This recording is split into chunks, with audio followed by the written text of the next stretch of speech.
I'm Mostafa Raziat, born in the significant year of 1982, specifically on a pleasant Thursday, the 25th of Aban, in the year 1403, precisely at 5 in the afternoon. Following this, I went with my good friend to the small flowing stream located quite close to his comfortable house. When we went to the stream near his house, his wife brought me some coffee. She said, Mustafa, and then his wife came and said, don't drink it. This coffee is different from the Arabic coffee we usually drink. Come on, even his own mother, who is sick, drinks it. The poor thing is bedridden and still drinks it, and nothing happens to her. So I'll drink it too. She said, if you drink it and something happens, if your heart rate goes up, make sure to call me. I said, okay. I drank the coffee and came home. I went upstairs, came into the house, and my wife said, I went to get some milk from the fridge. I poured some milk into a glass. My wife asked, why are you drinking milk now? I said, what is this? I said, what is Hayat? What is this? What? So I made myself a coffee at home. Then I added a bit of lemon juice to it. I thought if there was anything in it, the lemon would neutralize it. But even so, I got scared because they told me the dose was really high. I called my daughter and said, Yasamin, come here. I want to talk to you about something important. I put my card down and left. Meanwhile, my wife had already called emergency services. First, she called my friend and said, Muhammad Mustafa isn't feeling well. Come to our house. I don't know what's happened. My friend said, until I get there, you should call emergency services. So they called emergency, and emergency said they'd come at 6, but emergency actually arrived at 7:30. When the emergency medical team finally arrived, my blood pressure was noticeably high, and my pupils were widely dilated. My eyes were extremely wide open, just like this, a clear indication of the intense stress and shock I was experiencing at that very moment. Then they thought I had used meth along with weed, that I had smoked weed and used meth. But my good friend, a truly supportive individual, stepped in and told them quite firmly, no, what exactly are you even talking about? This guy, this particular person, doesn't even smoke cigarettes. Not at all, let alone use any illicit drugs whatsoever. I literally had to actually force him to come all the way down here to this place. He hasn't used any drugs at all, not a single one. I had so much boundless energy that they simply couldn't even really restrain me. My dear wife was quite worried and genuinely concerned that I might impulsively go toward the bathroom. I'm now heading purposefully toward the stairs. She told my daughter, hold your dad back for a moment. Dad is going toward the stairs, hold him for a minute. So my wife holds me back and closes the door to the stairs. When she closed the door to the stairs so I wouldn't go down, I had no control over myself at all. I couldn't remember anything. My friend comes here and forces me into my friend, the one we used to yell at you, Mustafa, Mustafa. I was just looking at them like a walking dead man, just staring. It's like when they brought me to the emergency room, they rushed me in, took me inside the hospital. At the hospital, the doctor said, he's used drugs. They took me to the hospital for poisoning, saying, he's used drugs, he's used psychotropics, that's why. Then every 10 minutes they told my wife, go to the pharmacy and get a diazepam. She would go and get a diazepam and bring it, and they would inject it into me to make me conscious, but it had the opposite effect on my body. Then after 10 minutes, I would regain consciousness again. Even the emergency doctors were laughing, saying, what kind of patient is this that you give him diazepam and he doesn't fall asleep? After 10 minutes, he wakes up. The only thing I remember in the emergency room is that I moved my hand aside to someone as if to say, if you don't knock me out,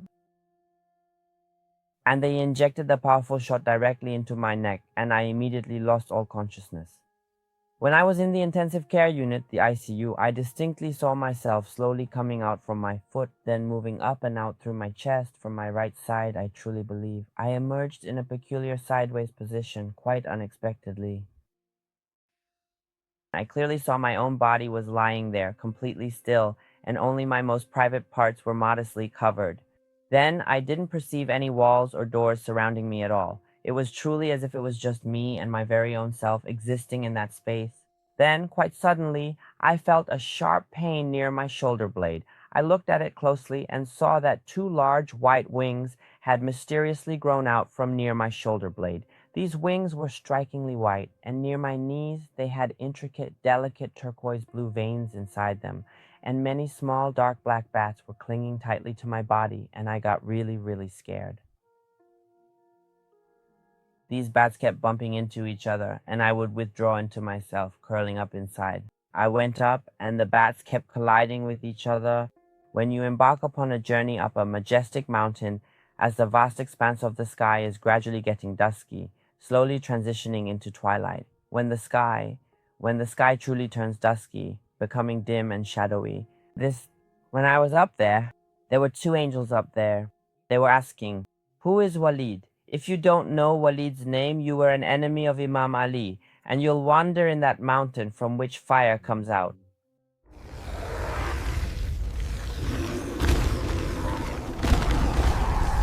This mountain. For example, there was a mountain like this, its mouth was round like this, molten material was bubbling up like this, and fire was coming out from above, real fire was coming out, and I was thinking, wow, what would happen if I fell down there? And those who fell inside would go straight into the molten material. It's not like someone would fall off one side of the mountain or the other.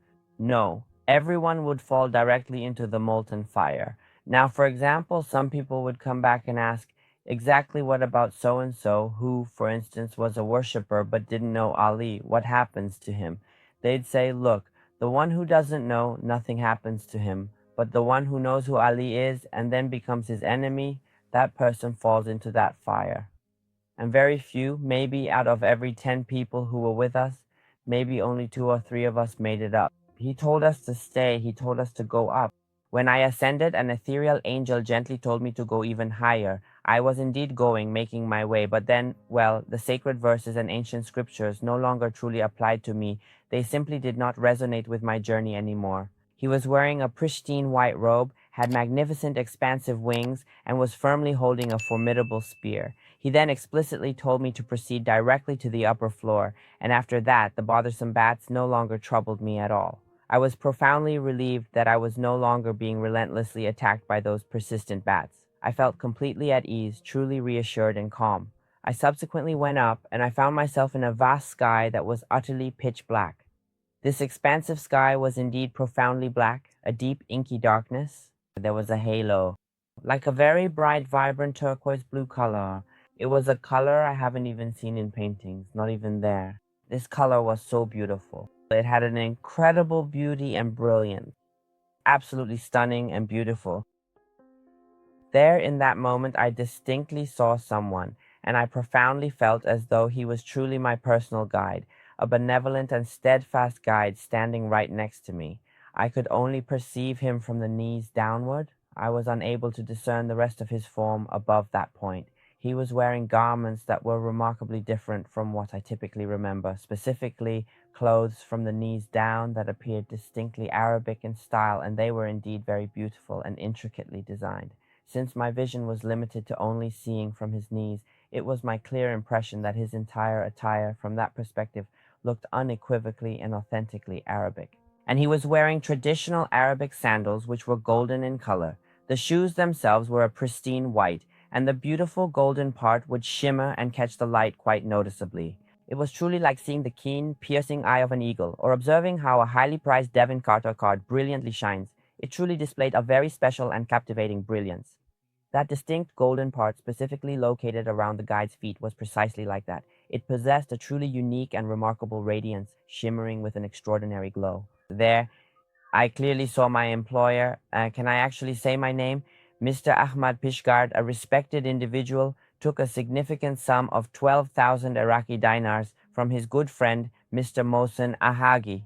This money was specifically intended for his beloved parents, his dear wife, his esteemed father-in-law, and his cherished mother-in-law. Also, they could embark on a sacred journey to the holy city of Karbala. I distinctly recall seeing them inside the holy city of Karbala. His venerable father offered his prayers in the sacred space situated between the two revered shrines, and he also prayed for his son with deep devotion. He prayed for his own well-being, and he was continuously praying for his beloved son. And there, in that very poignant setting, I unexpectedly encountered my own employer. Then Hadi turned back and told me, "Do you see this one?" He kept turning back, turning back, turning back. Now, as I say, they say he's upset with the al bait. He says, "Do you see this one? He's the one who eats our bread." Now he says, "I won't eat anything from this family anymore." He's been eating our bread for 50 years.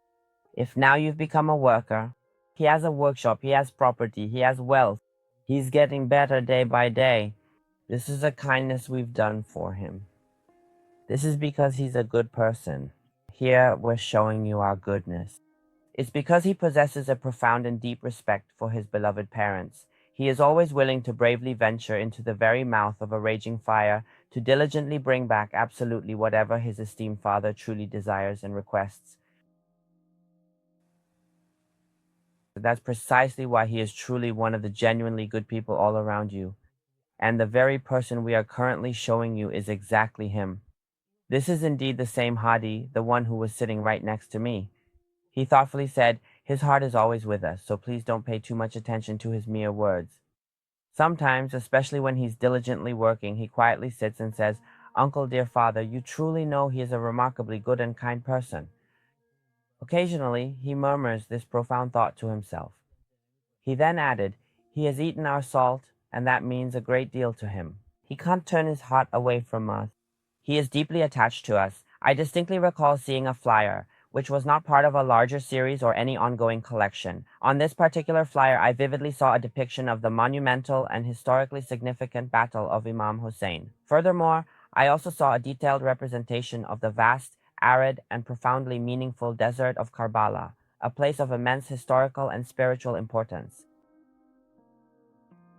I saw Imam Hussein riding a magnificent horse, holding a young child securely in his arms and speaking in classical Arabic, saying, 'This precious child, you are my relentless enemies. You want to cut off my head, but please have mercy on this vulnerable 6-month-old child. Give him a sip of water, for this child is completely innocent.'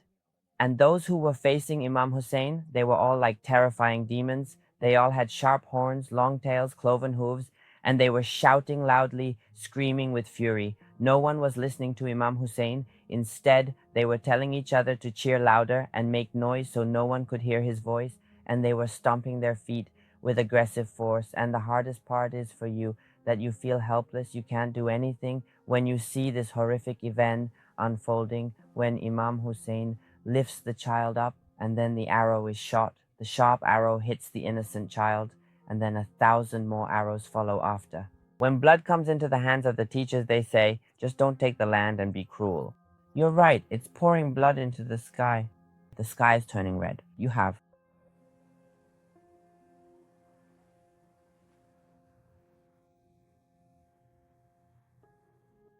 me because I carefully watched these vivid scenes, observing each individual piece closely. For example, I clearly saw children running energetically on the scorching hot golden sand. I saw children whose earrings were ripped from both ears and blood spattered. I didn't see the child's face, but I saw the earrings being pulled.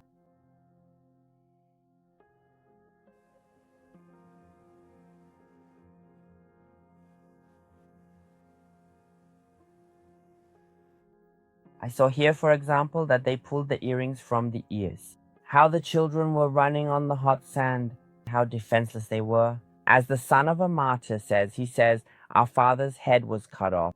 We became so lonely." But she from the heart of Zainab, who stood on the hill of Zainabiyya, saw everything. She saw everything. She witnessed each and every single one of her beloved family members being tragically sacrificed.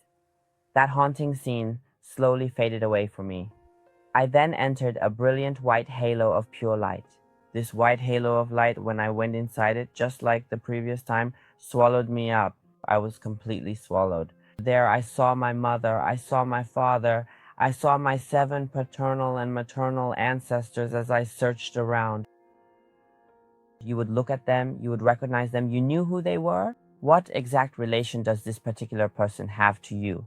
That distinguished gentleman who is currently looking directly at you, what precisely is his relation to you? Before I unfortunately went into a deep coma, the beloved son of one of our very close friends had tragically passed away. He was quite sick, approximately 16 or 17 years of age, a truly young life lost. I saw him there. I said, "You are Hadi's son," but it was our own Hadi, just like how we talk on Earth. He said, "No, I want to go. I have something to do. Just tell my mother not to cry for me. Here they've held a henna ceremony for me." He showed me his hand and said, "After the mourning days, they will hold a henna ceremony for me. Now they've put henna on my hand." He showed me his hand like this. I've never seen a young man as handsome as him. He was so beautiful and charming there. He was so beautiful and charming, it was beyond words. I just wanted to sit there quietly like that, just stare intently at his handsome face, truly look at him, and genuinely enjoy seeing such a wonderfully handsome young man. And just like that, like an invisible breeze, a gentle, almost imperceptible current of air, he disappeared completely from my sight. He left quickly, departing with remarkable swiftness, leaving no trace behind. In that moment, I vividly recall seeing my beloved mother, my own dear mother, a truly remarkable and resilient individual, passed away in the year 1998, succumbing to the devastating effects of cancer after a courageous battle. There, for example, my mother had suffered a lot. All her hair was white. No, there she had become an 18-year-old girl, very beautiful, very pretty, and there, under everyone's feet, there was greenery, and on this greenery there was water, or maybe a lot of water, or the sky was very clear, or a peace that you simply can't feel anywhere else. Then, for example, when my uncle passed away, he was 124 or 125 years old when he died. When I saw him there, my uncle had become a 25-year-old young man. He was sitting in his own way, quietly on the water, his hat on his knee, sitting very calmly, in complete silence. So I went to my dear dad and said, "Dad, this particular place is truly good. This place is really, really good indeed." I said, "Dad, I want to stay too." I turned to my mother and said, "I want to stay." This was just a glimpse of the purgatory I was seeing, the real thing. This was the real thing. It was with us. I've never seen this kind of authenticity anywhere else. Its color, its quality, and all around it there were bees themselves. My mother told me, "You have to take some of this pure honey. It will keep you alive here. Your actions will show themselves. Go, the kids are waiting for you." I said, "Mother, for God's sake, let me stay too." My mother said, "No. You have to go back. You have to go back." And I saw my mother with a lady whom I heard them call the lady from Zahra. This lady was tall, almost 2 meters, and a bit hunched over. She had a stick in her hand, and I saw her hand. Her hand was bruised. She wore a green chador, but I didn't see her face. She had the chador over her face and also wore a veil covering her face. My mother pleaded with her, saying, For God's sake, for the sake of Lady Ezat Zainab's sorrowful heart, for the tears my son once shed for your son during fasting, please bring him back. These children are waiting with hope." Lady Ezat Zara, with a determined expression, took her cane and deliberately struck the water with it. She then firmly commanded, "Go back down." I, in response, went like this, and then I came back like this. As we were slowly and carefully coming back, in this particular and rather unusual state, I found myself lying quite still next to the sturdy column. Across from me, on another comfortable bed, there was a distinct individual whose esteemed father held the significant position of a judge. They were all saying, "He's definitely coming back. He's only coming back for this very specific and important reason." At that moment, I honestly did not fully comprehend or even know the precise reason for his anticipated return, and the uncertainty lingered in my mind. Why, for example, is he truly coming back to this place of hell? Does he genuinely want to take 10 additional people with him down to hell? Then, when I consider this, when I came back from the coma, from my right side, I was supposed to go back to hell.